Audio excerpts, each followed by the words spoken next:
Thank you very much for the introduction. So I'm Cathrine Cunningham. I am founder and owner of The Present Tree. It's an e-commerce business that sells beautifully gift-wrapped young trees as gifts. Today I'm going to share my experience of the journey of starting this new and exciting business. I'm going to start with how it all began, how I've got to today and where I am now, and then move on to where I'd like to be in the future.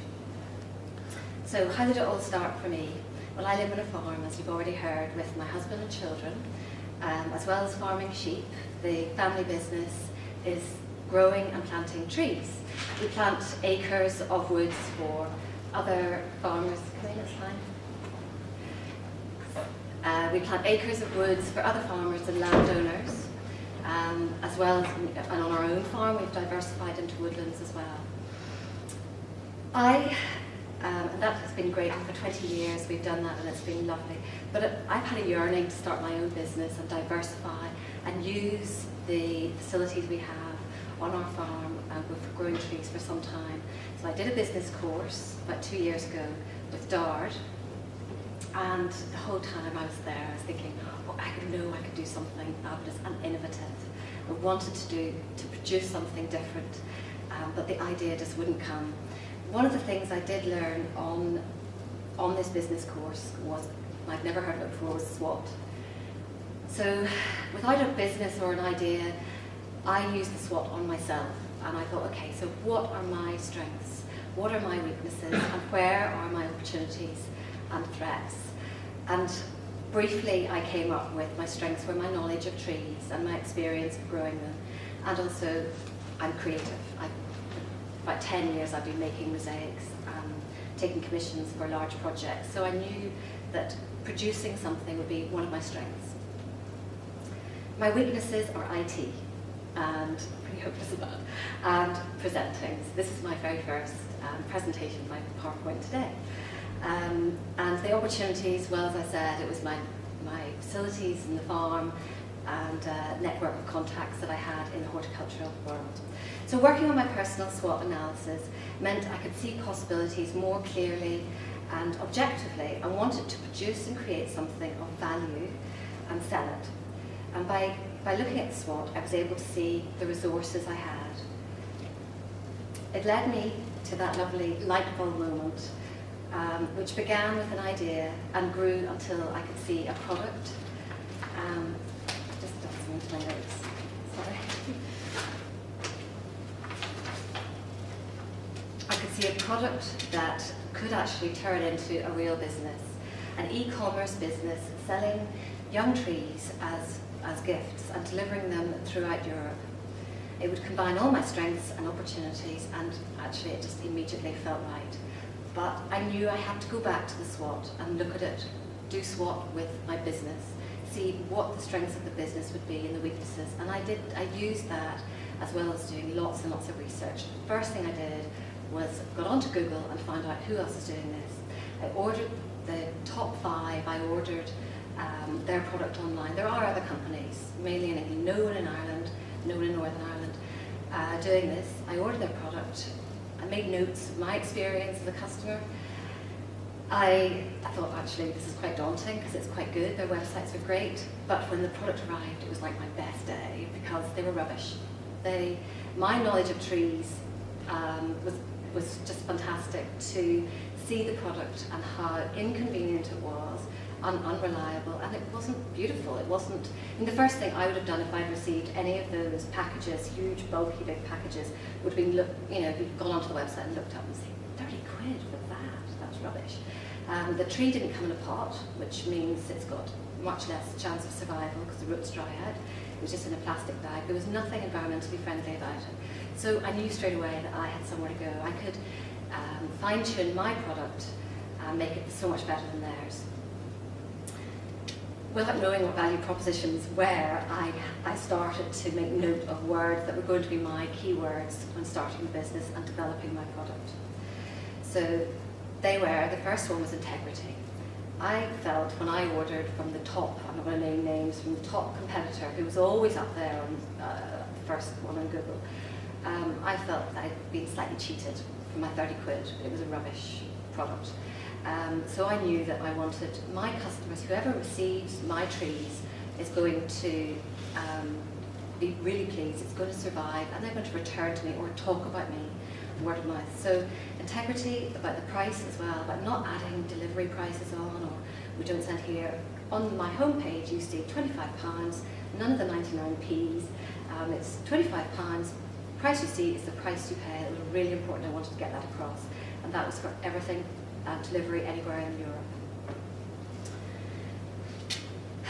It was also about the quality of the product, as I've already said, and I wanted to make sure the trees were arrived in little pots, and so they've got biodegradable pots, which means that it adds convenience, which was also another, I should have changed, sorry. These are a picture of my trees. I forgot to do this. So the next one was to be eco-friendly. All my packaging is recyclable. Obviously trees they symbolise the environment and being eco-friendly. You can't really get much greener, but to make sure my packaging was eco-friendly, and even just using Royal Mail rather than delivery service, it's much less waste on fuel. I also wanted to be sustainable and to have a long-lasting gift, a gift for life, and also move into perhaps an alternative to sending flowers which isn't environmentally friendly, or as environmentally friendly. And then the convenience. All our trees are in the pots, which means that they not only thrive on their journey and survive on the transit, but they add convenience to the person that receives them, because they don't have to go out immediately and dig a hole in their garden. It can stay in the pot for quite a while. I also wanted to make my product memorable and meaningful, and so I added ancient symbolism on my website to each of my trees, my species, so they mean something. Wild cherry, ancient symbolism, it represents good luck and future happiness. The rowan protects the dwelling by which it grows, so it's a perfect present for housewarming. The wild pear is a very feminine tree, and in ancient times it was planted to bless the birth of a baby girl. So I put all that on my website, so people actually can choose which tree is going to mean something, and then all that detail goes with the tree. So obviously at this stage I then had to sit down and do the numbers and work out, was this a viable business? And I worked through a business plan and kept it really tight. And then came the fun part of actually designing and developing and branding and finding all my suppliers and putting the product together. It was great. I used my friends and family. We all had brainstorming sessions. The present the word the present comes from one of my favourite sayings about yesterday's history, tomorrow's mystery. Today is a gift, that's why it's called the present. And that's one of my little mottos that I've always loved, so it just felt so right to call it the present tree. And my tagline is a life in the present, and again, that just felt very me, and it felt part of the integrity of me developing my product. So I then decided to test the market.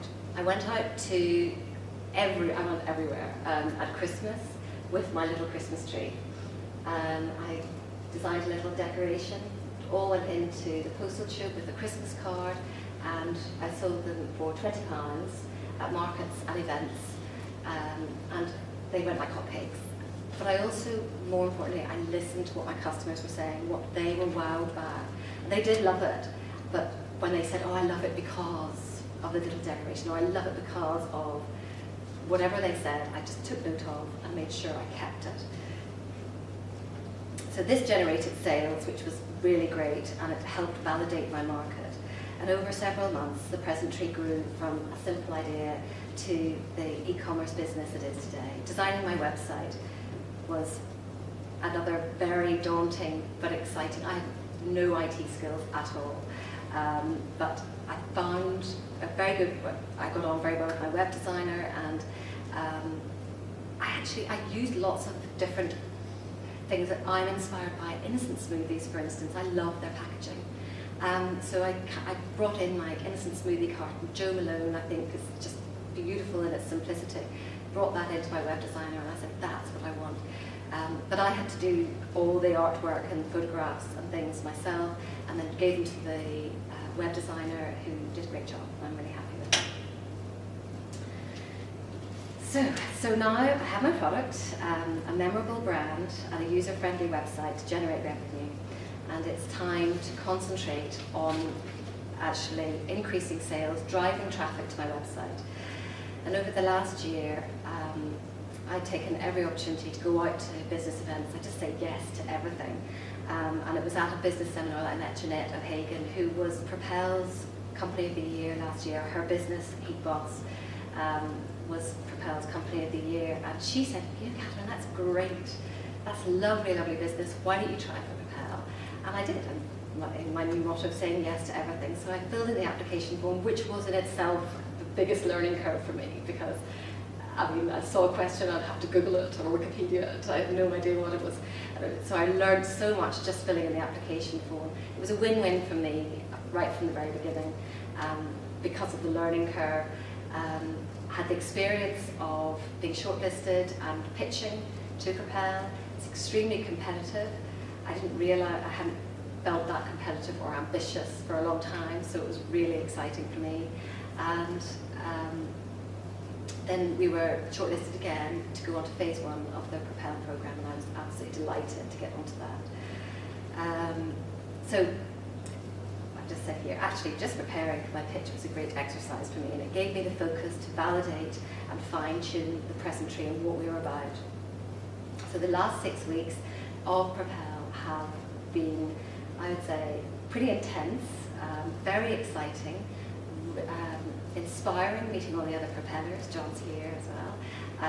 It was inspirational just listening to lots of people speaking to us, and I just soaked everything in. There wasn't a moment when I drifted off. It was just so much information, so interesting, and I've learned a huge amount.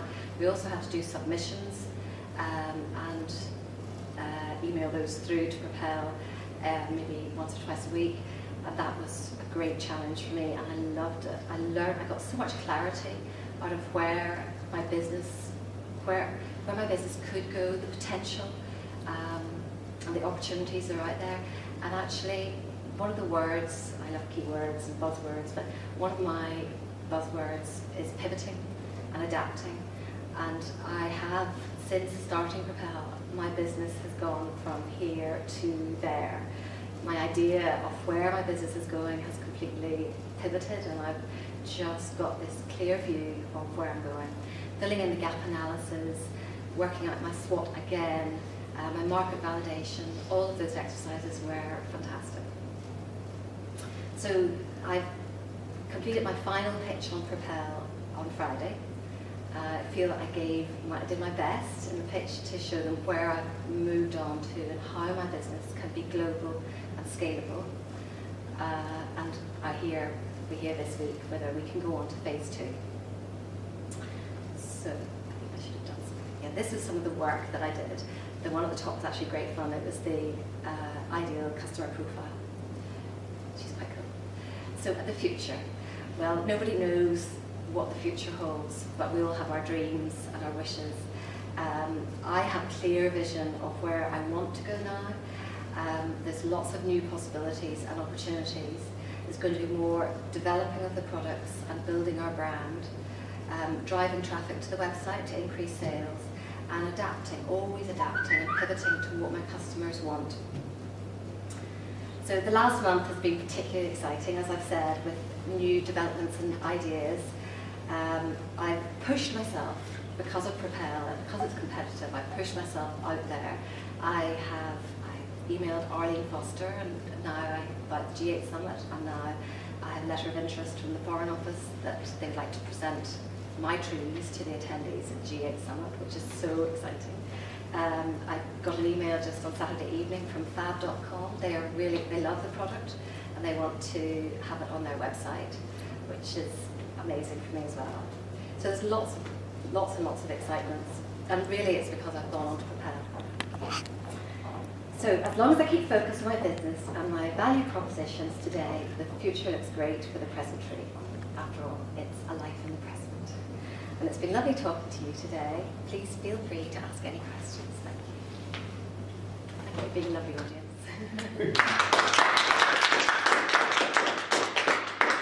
Thank you, Catherine. I'm sure there are questions. It's